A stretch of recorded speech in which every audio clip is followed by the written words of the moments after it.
প্রিয় ছাত্রীদের, আমার সহকর্মীদের এবং আমাদের বিদ্যালয়ে যারা অতিথিরা উপস্থিত আছেন তাদেরকে যথাযোগ্যভাবে আমার ভালোবাসা, প্রণাম এবং শুভেচ্ছা জানাই।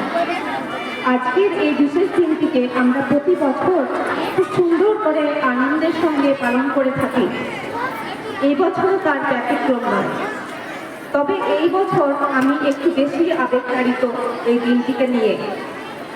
আমার মনে পড়ে যাচ্ছে প্রথম দিনের কথা, যেদিন আমি প্রথম স্কুলে জয়েন করি এবং তারপরে আস্তে আস্তে কীভাবে আমি এই স্কুলের সাথে একাত্ম হয়ে যাই। এই স্কুলের ছাত্রীরা এবং আমার সহকর্মীরা আমাকে এত ভালোবাসা এবং সম্মান দিয়েছে যে আমি আমার নিজের পরিচয় শুধুমাত্র এখানে একজন শিক্ষিকা নয়, আমার পরিচয় যেন আমি এখানকারই লোক, এটা যেন আমার একটা বাড়ি। আমার অনুভূতিটা আমি একটা কবিতার মাধ্যমে প্রকাশ করতে চাই।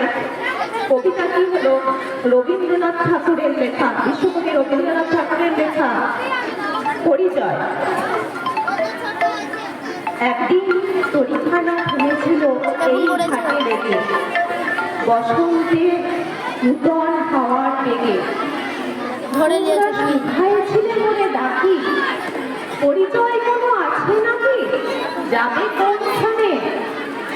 আমি শুনে বলেছিলেন কে জানে। নদীতে লাগিল দোলা, বাঁধনে পড়িল টান, একা বসে গাহিলাম যৌবনের বেদনার গান। সেই গান শুনি কুসুমিত তরুকালে তরুণ তরুণী তুলিল অশোক, মোর হাতে এ দ্বারা কহিল এ আমাদের লোক, আর কিছু নয়। সেই মোর প্রথম পরিচয়। তারপর জোয়ারের বেলা সাঙ্গ হলো, সাঙ্গ হলো তরঙ্গের খেলা।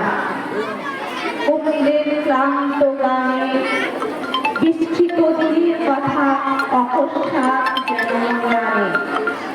কনক চাপার দল পরে ঘুরে ভেসে যায় বহু দূরে। ভাটার ফাল্গুনের উৎসব রাতি, নিমন্ত্রণ লিখন পাতি, ছিন্ন অংশ তারা অর্থহারা। ভাটার গভীর টানে তরিখানা ভেসে যায় সমুদ্রের পাড়ে। নতুন কালের নবজাগরণী ছেলে মেয়ে শুধাইছে দূর হতেছে, সন্ধ্যার তারার দিকে বহিয়া চলেছে তরণীকে। সেখানে বাঁধিলাম তার, গাহিলাম আর গান, মোর নাম এই বলে খ্যাত হোক, আমি তোমাদেরই লোক, আর কিছু নয়। এই হোক শেষ পরিচয়। নমস্কার।